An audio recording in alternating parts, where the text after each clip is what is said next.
అమ్మా భవానీ లోకాల నేలే ఓంకార రూపమమ్మా, తల్లి నీ మహిమల్ని చూపవమ్మా.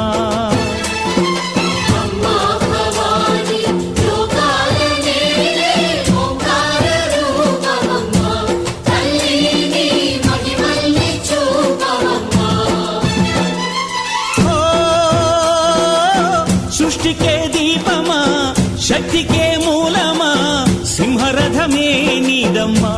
అమ్మ దుర్గమ్మ భక్తులను దీవించుమా.